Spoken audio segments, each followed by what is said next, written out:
Hey family, thank you for joining me for another video featuring 3 Easter crosses. Let's get started.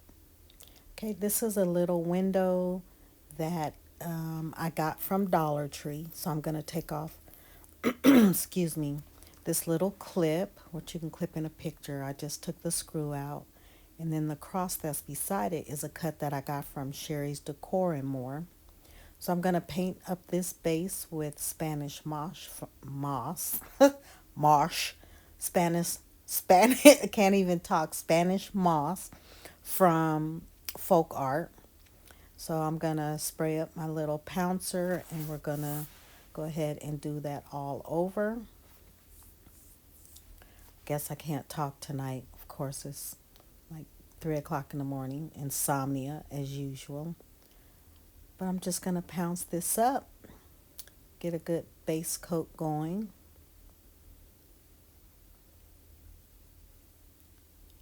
And I did that all over. And for the cross, I'm going to use Cashew by Waverly.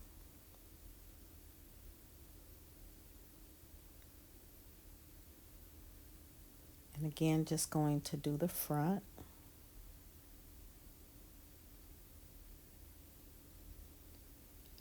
I don't.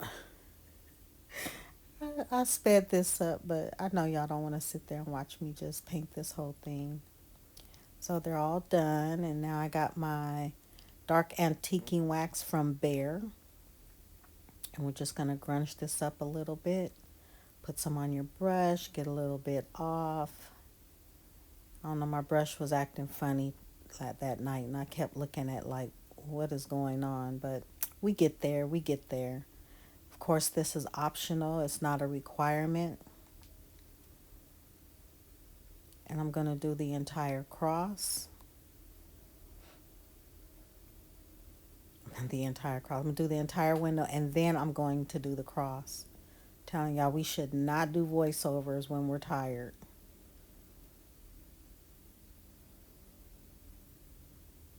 Then I'm just going to take a piece of rag, and I'm just going to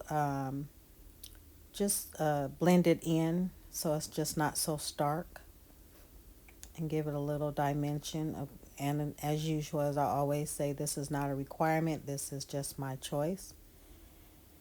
And now I'm seeing where I want to place this, and I'm going to take this this piece of lace, and I'm going to drape it over the cross, but I'm going to add this little egg pendant to it, and I'm going to glue it to the middle to give it a little pop of color. Try to get it centered as much as possible. Don't know why that took me so long, but I do end up getting it put down in the middle. And just hold it for a minute because the metal doesn't really want to stick, but I want the lace to stick more than anything. I did tack down the lace on the back so that it wouldn't move. And then I'm going to use Titebond and hot glue. As usual, hot glue for immediate stick and the Titebond for long-term hold. Then I'm going to place this down center-ish. I always get things as center as possible. I'm a little wonky, so, you know, some of my things come out wonky too, but that's okay. It's still pretty. It's so pretty. I love how this came out. And then I'm going to add these 2 little pink kind of peachy flowers at the bottom, just to match the egg at the top, or the egg in the center of the cross, with a little piece of lace underneath them just to tie it all in, just to add that bit of texture to it.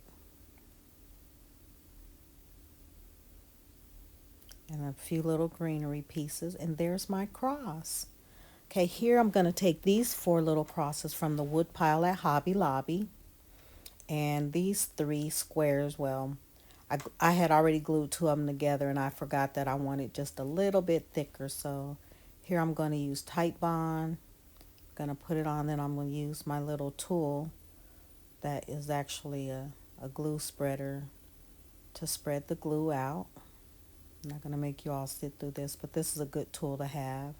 And then I just clamp them together. Then here I'm gonna use cashew again, and I'm gonna do all four crosses. I like to wet my sponges. That just helps the paint spread a little bit easier. And then I didn't want that oozing everywhere, so I just took a little bit of it off. And then, of course, I'm just going to pounce, pounce, pounce, as Brandy would say, dab, dab, dab. And I'm going to do front and back and the sides of all four crosses. Then here I'm going to remove the clamps. And for this piece, I'm going to do front, back, and all sides. I'm going to do this in the Spanish moss. And I did spray my wood a little bit just to help the paint move around. It's a pretty color green. I've fallen in love with this green. It's not like an evergreen or a grass green. It's somewhere in between the two of those, but I do like this color.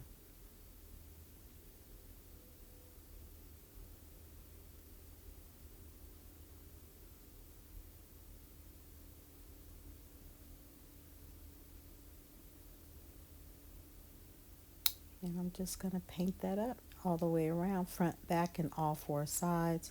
Then I'm going to take these like hexagon beads that I got off of Amazon, and I'm going to make little legs. But I'm not going to paint them. They do match the cross, thank goodness, because I really did not want to paint them. That's why I held the cross up next to it. I was like, do I need to paint these? It's like, nah, it's close enough. So, and I'm going to do 2 in each corner to give it like a little riser to it. And there I'm just making sure I have 8 of those out. Glued them all together. Forgot to video that. I'm sure you all didn't want to see that. So here I'm going to glue all 4 crosses together using Tite Bond and hot glue so that they'll all be together like in a square.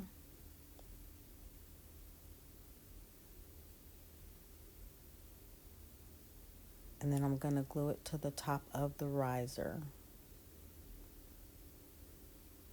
Then you can use this with tea lights or regular candles. I wouldn't use a candle with a flame unless it's in a jar. Oh, I forgot to put the picture in. Well, that's okay. I'll show them all at the end, so I apologize for that because I thought I had put the picture in. And I don't want to stop my voiceover to go back because this is our last one. And here's another cross from the wood pile at Hobby Lobby.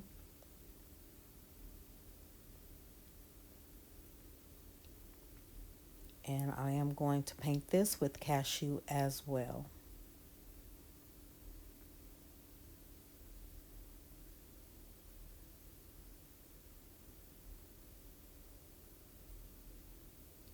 Again, spraying my surface and my brush.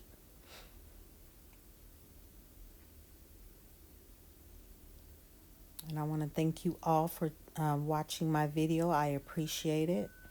And if you'd like to hit that subscribe and like button, even the share button, all you have to do is just copy the link. I'd really greatly appreciate it. Thank you so much. And I'm just going to do a light coat, and I am going to do the front and the sides. I'm not going to worry about the back since I am going to attach it to a surface.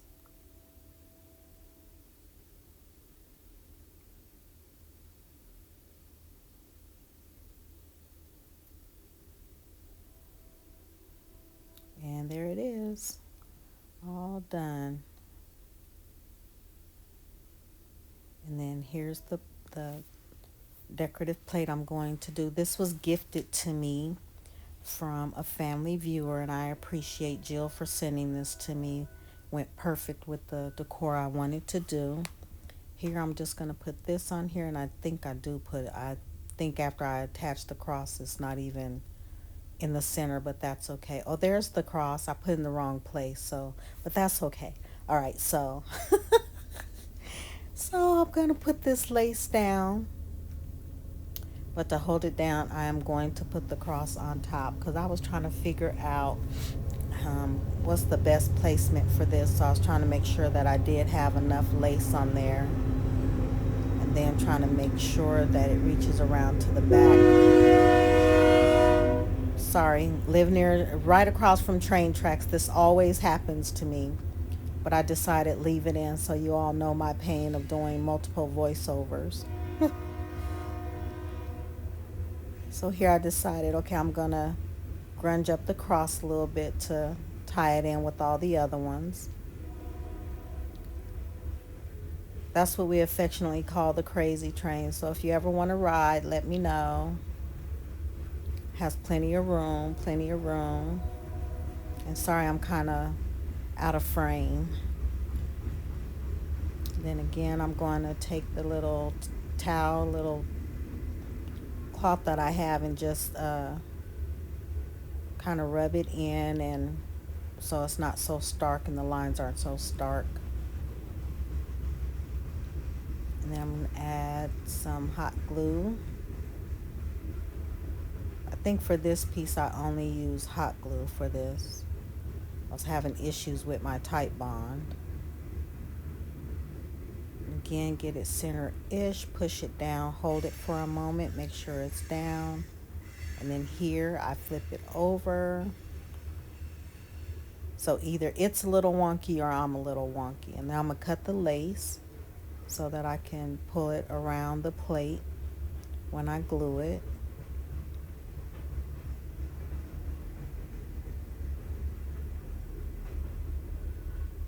I think I was having problems with my glue all day while I was trying to get this completed.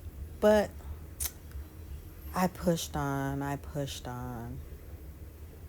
Came out really pretty. I love the way this turned out. And me cutting the slits in the lace helps it kind of guide around the plate without it being kind of loose and kind of puckered out. That's where I burnt my finger. Burned my finger a couple of times. If you're a crafter, you know sooner or later you burn your finger. But I was okay. And here I'm just pulling it all together. And there's the cross sitting pretty in the middle. Okay, here I have some solo wood flowers. This took me a minute to decide how I wanted to do this. I pulled out brooches and everything, but I said I'll just do the flowers, and I was trying to figure out the placement of them before I just glue them down. So I'm looking, I'm deciding, okay, yeah, let's move it like that, there. And I'm cutting out off the back of that one so it'll lay just a little bit so it can stand up straight. And here I've already glued them down, put some boxwood on there with it. And here I'm going to use walnut oxide stain, and I'm just going to put a little bit on the flowers, and I think I'm going to add some more to the cross to make it look pretty, give it a little more depth. And again, you don't have to grunge up anything, you can leave it as plain as you like. To tie it. Scissors in my hand, I'm making plans. Cutting through the night, all part of my brand. Glitter on the floor, sparkle on the wall. Tracy's crafty creations got it all. Painting with a brush, colors blending tight. Canvas comes alive in the ambient light. Hot glue gun blazing, never miss a beat. Add a little flair, make the project sweet. DIY dreams with the crafty twist. Every single piece you won't wanna miss. Stitching up the thread on a cloudy day. Turn mundane to magic in a Tracy way. Cardboard castles and paper queens. Lights blinking bright like you've never seen. Feathers and beads scattered all around. Turning simple things to profound.